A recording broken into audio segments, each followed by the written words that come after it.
Hello, everybody. Welcome to the ERIN Effect. Wherever you're watching, thanks for tuning in. We've got Mike Stafiej here. Say hello, Mike. Hello, Mike.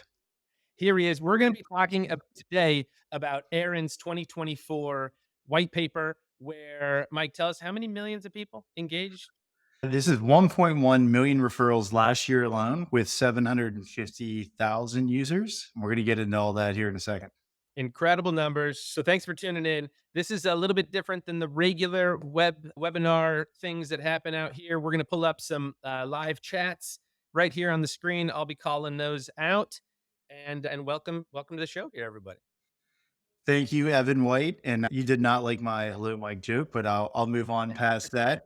I appreciate everybody tuning in today. We have a really cool white paper to share with you, and that link's in the description below. You can have a QR code here in a minute where you can see that where you can scan that to get to the white paper and read along for yourself. We're going to go through the entire white paper today. Should only take less than 30 minutes. But the cool thing about what we're exposing today is this is kind of a first of its kind study based on this number of employee referrals from all around the world. We're going to talk about the where these referrals came from, the types of businesses we're working with, in kind of the insights that we have. And I will tell you, Evan White, truly was surprising. So we're sometimes these white papers can be a little fluffy. We built our entire product under certain assumptions, and what we really found out by looking at this number of activity is the way people use our product kind of doesn't matter how we thought they would use it. And the way people engage in employee referral policies and strategies kind of doesn't matter what assumptions you make. So we're going to go through that today, and you're going to get some of those eye-opening moments from the paper. So we should dig right in. Awesome. Quick shout outs. We got Baldino, we got Bill Fanning, Nikki Russell, Adam Posner, Mike Wood. The gang is out. Serge, hello. If you got red shoes in the mail or on, drop a comment and Mike's going to start talking about the white paper. Let's go. Man, I wasn't nervous until you listed off that celebrity list there. Man, now the Linda pressure Hensley is in the on. house. This is going to be Look, we appreciate everybody spending time with us. I imagine all of you are wearing your red shoes right now. Uh, so let's jump right in. Before we could talk about kind of what we learned, we need to talk about what data was included in this study. So we had over a million referrals in 2024 alone, and you can see pretty evenly paced throughout the year. So the interesting thing about this data is that this is not huge spikes from one particular company or effort. This is just kind of the trend that we see ongoing. So we were able to pull some very kind of concrete data points out of it. In the people that we're looking at in this study, we did have a cutoff, and there are specific types of businesses that we included. These businesses are operating all around the world and using ERIN to automate their employee referral process. Overwhelmingly based in the US, you can see 65% of the data is coming from the US, a noticeable chunk from India and the Philippines from some of our higher volume users, and then a lot of other countries on top of that. We did cut it off, I think, only down to 2% of the graph here. So the countries with lower usage aren't included. On the right side here, you can see the industries that this data is coming from. So call outs here, the ones that are obvious: healthcare. While technology was probably the biggest part of this graph 2 years ago, that has been replaced by professional services, manufacturing, and healthcare. Uh, and you'll see when we get into the next stage here, we cut this off at 5,000 employees or more. So while I think the insights coming from this study are useful for businesses of all sizes, we specifically focus on how enterprise customers are engaging not only with ERIN, but also with their talent acquisition teams, right? So what we're trying to understand here, rather than just reporting some cool numbers, is how do people actually participate in that talent acquisition? How do they become active participants in recruitment rather than just clicking buttons, right? And that's the insight that we have to share with you. So we'll keep moving forward. Here are the specifics. So over 1.1 million referrals in 2024. Number that I actually did not think of until about 5 minutes ago in the waiting room: 744,000 new user signups. Mhm. The reason that, and that's just in 2024, the reason that number is so impactful is that ERIN is a company probably expanded our footprint by about 1.3 to 1.5 million employees last year, meaning businesses that are using our product, making it available to their employees. This is over 50% engagement from that number. So a lot of we're not going to talk a ton about user adoption in tech today. We're going to focus more on participation in programs, but at 50% participation, you're going to get a lot of results. And Uh, and Mike, you're saying that it's a 1.5 million new users through our of it customers. possible to participate. Yeah. Yep. And half of them are actually using this service. Specifically 744,580. Thank you. Yeah, signed up, created active accounts, and participated in the program, right? Another crazy number, especially anytime you're on this journey, you look at big numbers and you're like, wow, that's crazy. 14 million emails and notifications sent out to get this level of engagement. So just another testament of how we're getting people involved into the process. That's a big part of how they're getting involved.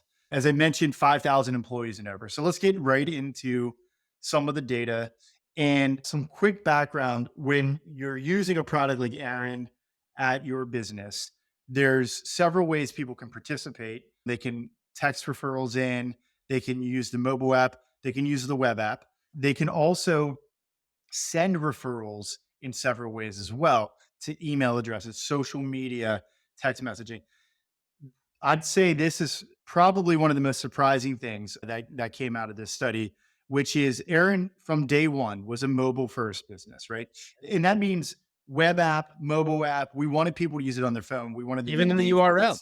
Yeah, it, yeah, exactly, right. Set on the URL.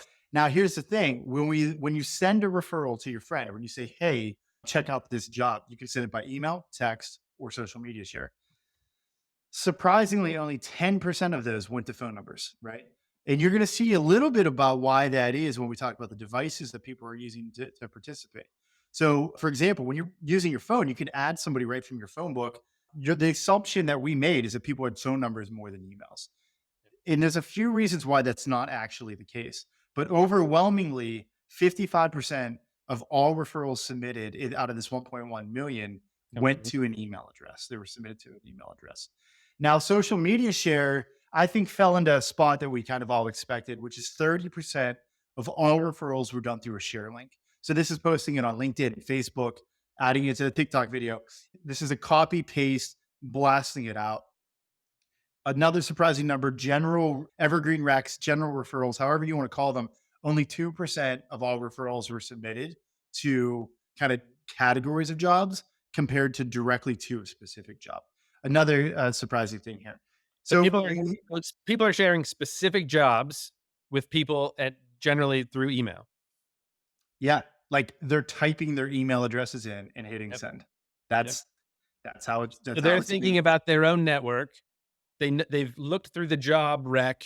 They think that their friend or their coworker would be a good fit for, and they send that exact job to that exact person. Yeah, and think about that transaction too. That's kind of the nuance, right? I can add your phone number from my phone book. I probably don't have your email there. So they're actually getting involved with the referral enough to get their email address to share it. Overwhelmingly so, right? But I think that's key because when we talk about protecting what makes referrals great in terms of quality of hire and speed to hire, in culture fit and retention, having at least some layer of connection there is key. And I think email address makes sense because people are going to be participating and applying kind of through that experience rather than on their phone at mass, at least, right? Yep. Couple of comments before you move on, Mike. John Baldino says resharing roles with ease matters. Harris Rex has a question. Did tech drop off because of the general slowdown hiring across this sector? That's a great question. And I want to go back to show you that graph. 100%. This graph would have been 30 to 40% tech back in the day. In most of last year, technology was adding negative 5,000 jobs a month to the US economy. The technology customers we work with, they're all fantastic. A lot of them went through slowdowns, hiring freezes. They're able to maintain their referral programs through us because positions are still filled even in those situations. But the need to mass recruit at speed and efficiency got dramatically cut. So it's an interesting observation. It makes perfect sense when you think about the changes that we went through the last 2 years, right? Cool. There you go, Rex. And reminder, everybody, there's a QR code on your screen. If you want this white paper of your own, scan that QR code, you get a download. So this is the other one that blew my mind. So this is across all devices. It doesn't matter if you're using the web app, the mobile app, if you're texting, doesn't matter what devices are being used to participate. 55% are referring, submitting those referrals through a desktop or a laptop computer, specifically running Windows. It was like 1 to 2% running Mac, which I think is a number that is pretty surprising, right? I thought for sure we would have at least a small majority of mobile devices in terms of participation. And we're going to tie this all together here soon, a little bit more completely. But I think the question we should be asking ourselves when we see data points like this, and we have more to back it up, is why is that the case? Why are referrals going to emails, and why are they using computers when they have multiple options to use mobile devices? Right. Mhm. The answer, just a teaser, is because they're participating in enterprise referral programs that may have some barriers to participating on other devices, but the majority of these are participating during the workday, during work hours, which is also something that we didn't necessarily build the solution to solve, but that's exactly what it's being used to solve. The times of referring at the bar, or at a dinner, hey, here's my link, check it out, or scan this QR code. While very important and Yeah. still a significant chunk of participation, it is not the norm, right? Well, I mean, that's a cute story. Somebody rolling up to somebody at the bar, asking them what they do for work and suggesting that they come and work with you. Yep. That's nice, but that's not what real employees are probably clearly the numbers are saying this, but they're not that's not what they're how they're thinking about work. You're right. Like putting your stamp of approval on that candidate, right? That is, another way to look at referrals is that culture fit that, and you're like kind of putting your reputation out there for you. You're putting some social capital on it. It Yep. depends on the rule, but in most cases, that is true. Maybe for a So Lyft driver, but not for that person that's actually gonna report to the manager you report to. yeah. And these are billion-dollar organizations, right? So overwhelmingly so, whether you're a desk worker or a non-desk worker, it is even if it's hourly, we should clarify this earlier on. These are career professionals, meaning that in most customer scenarios over 5,000 employees, these are not 60-day turnover positions.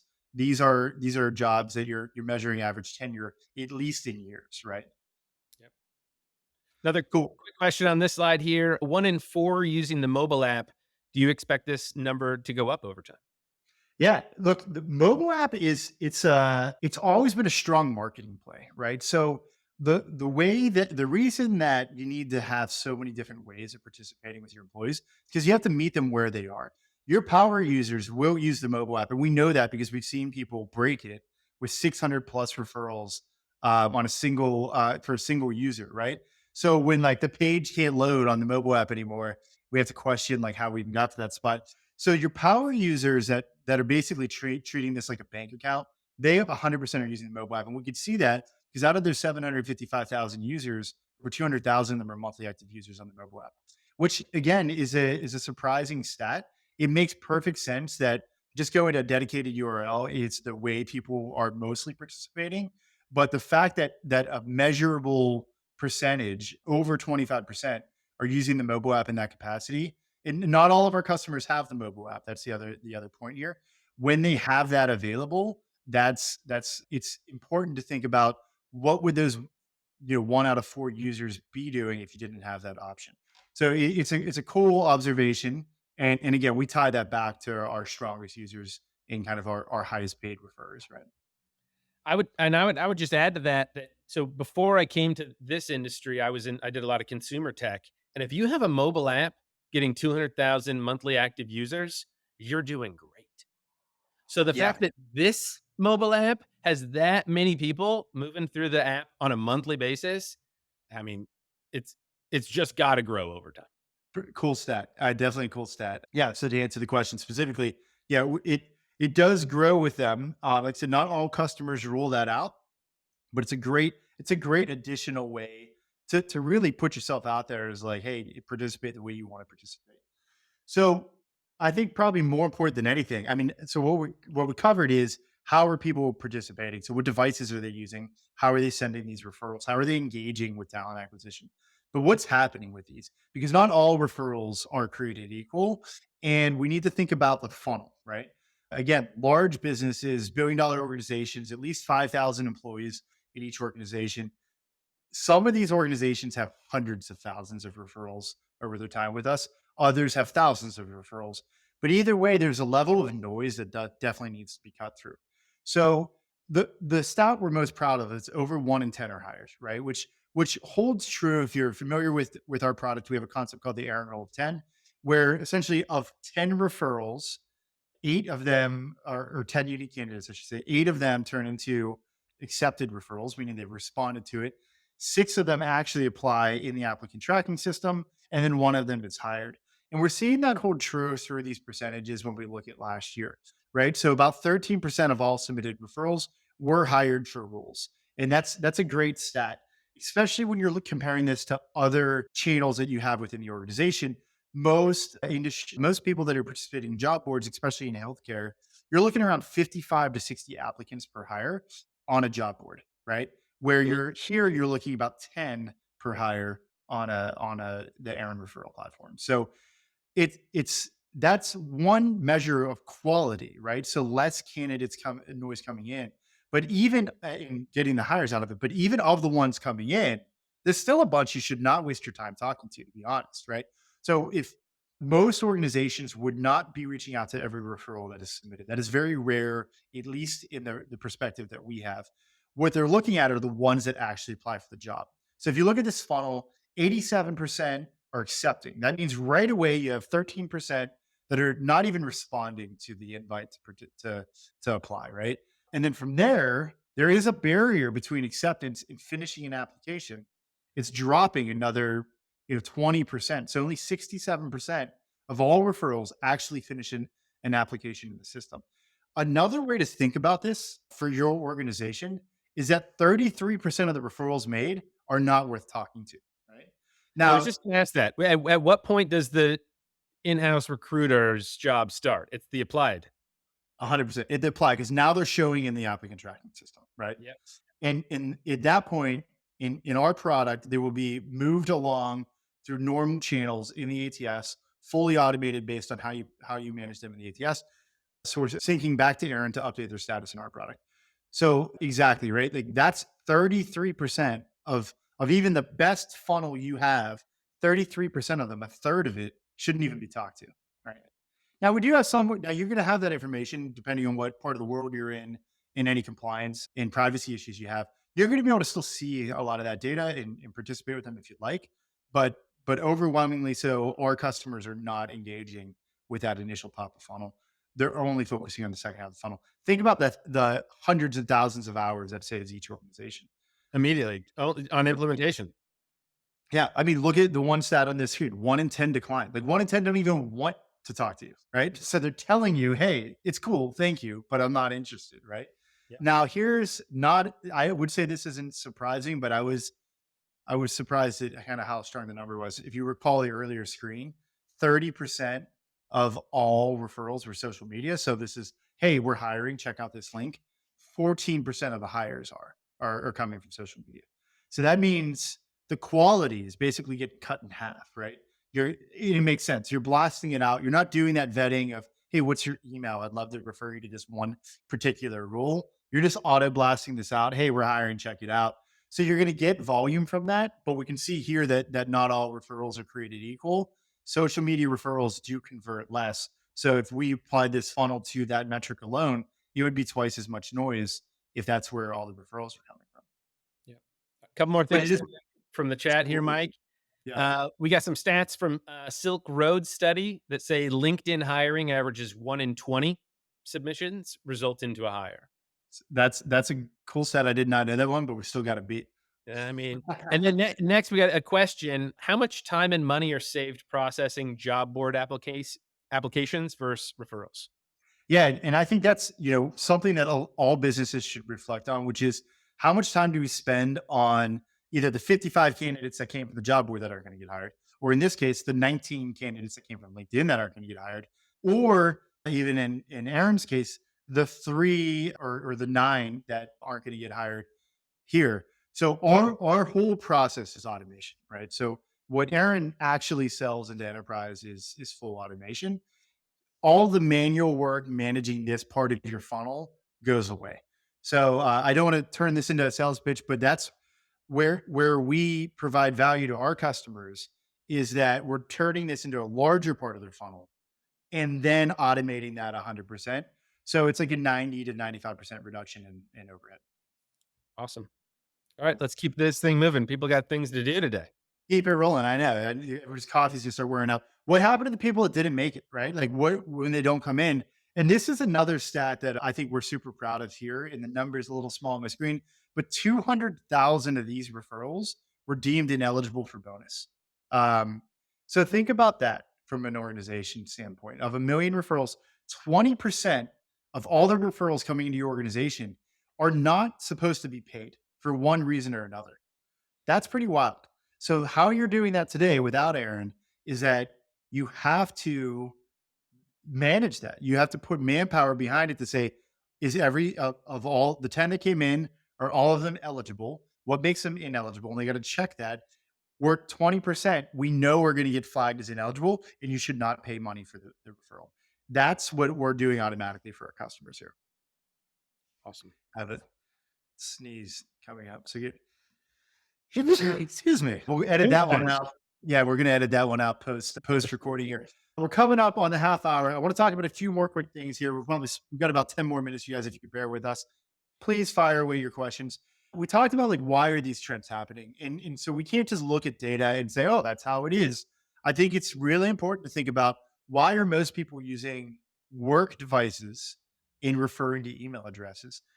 Part of that is because of the segment that this study's focused on, which again is 5,000 employees or more, focused on enterprise. These are enterprise businesses, and people are participating very much in a 9 to 5 way. And what we're seeing through that, and that's through work devices.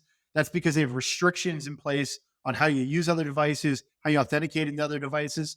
So very much what we're saying, which is not something I would have told you a couple of years ago, or even 6 months ago, is that employees want to engage with talent acquisition during their job, Yeah. is part of their job, not in addition to their job, right? So your most engaged employee is doing this 9 to 5, and they're doing it when they have access to your network and your devices.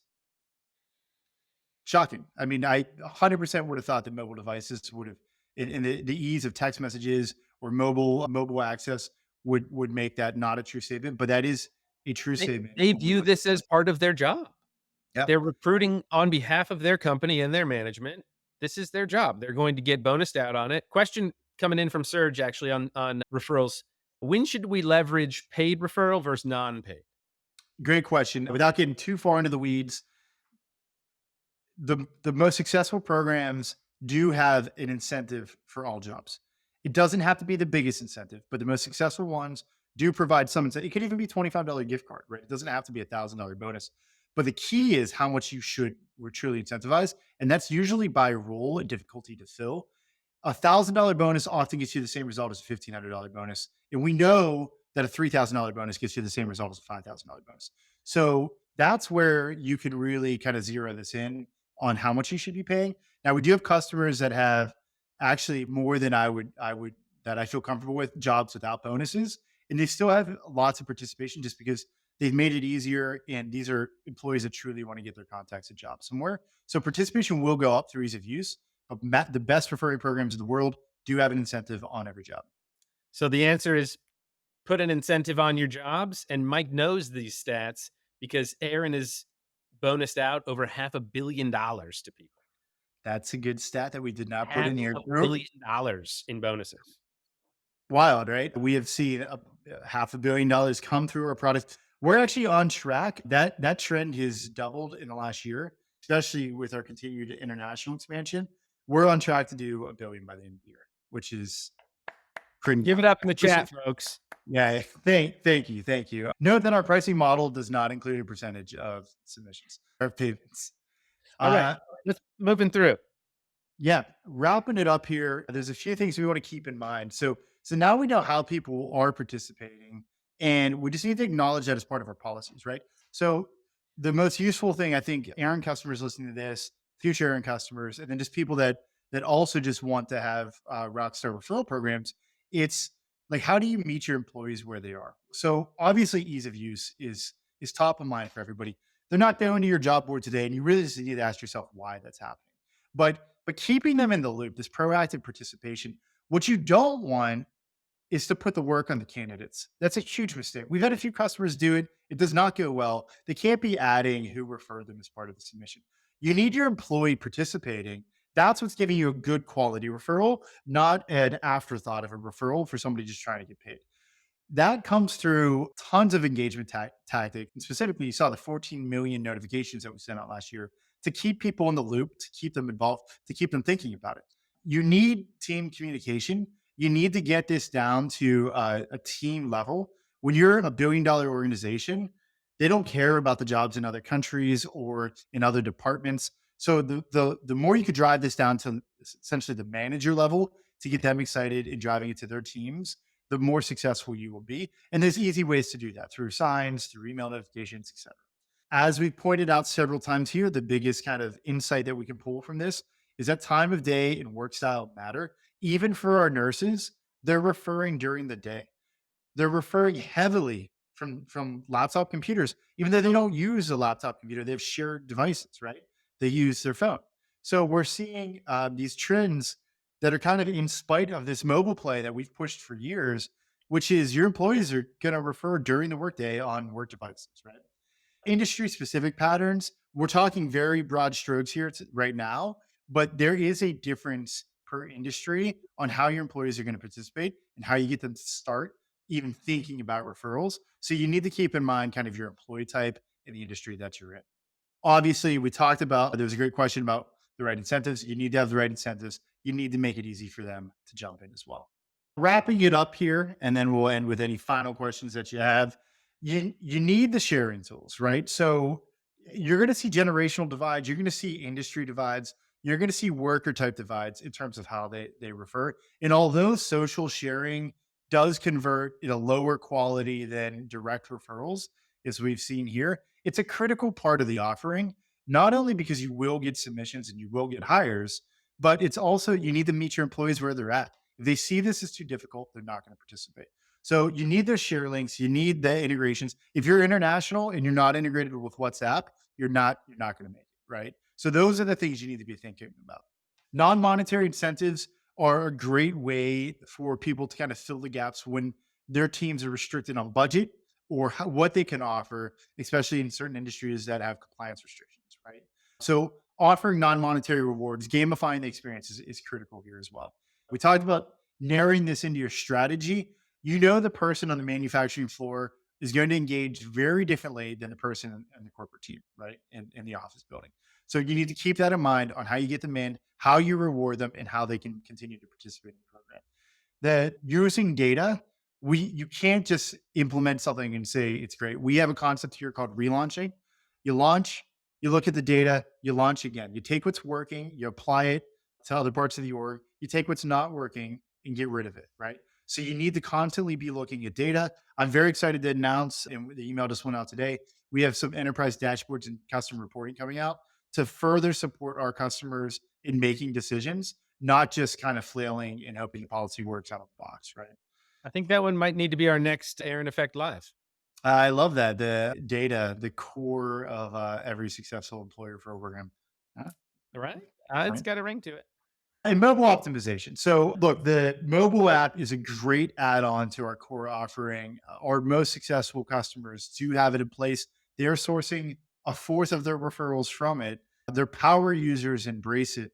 Even if you're not using the mobile app, going to a dedicated URL that's branded for your business, making it easy to find, referrals.company.com, that has to be set up. They need to be able to get in without thinking to be able to participate. So meeting them where they are on the devices that they're using in their spare time, which we know is 45% of all usage, it's critical for success. Mhm. Awesome. Wrapping it up here, I do want to remind everybody you can scan the QR code on your screen. You can use the link in the description. The white paper is available for everyone. Myself, I love nerding out about this stuff. Our team is here to our customer success team for existing customers, our sales team for our future customers. They're all here to walk you through this and the insights. And we're more than happy to break this down in specific patterns for your industry and similar businesses. So please reach out to us, and you can do that on our website, erinapp.com, plus some other information here. You guys can mail us a letter apparently. So that's available. So we invite you guys all to have a longer conversation with us, and we'd love to talk and see how we can help you with your employer referrals. Thanks, Mike. This has been a lot of fun. Thanks everybody for joining us live, joining us in the chats. If you need anything, you know where to find us. And Ben Morrison, take us out.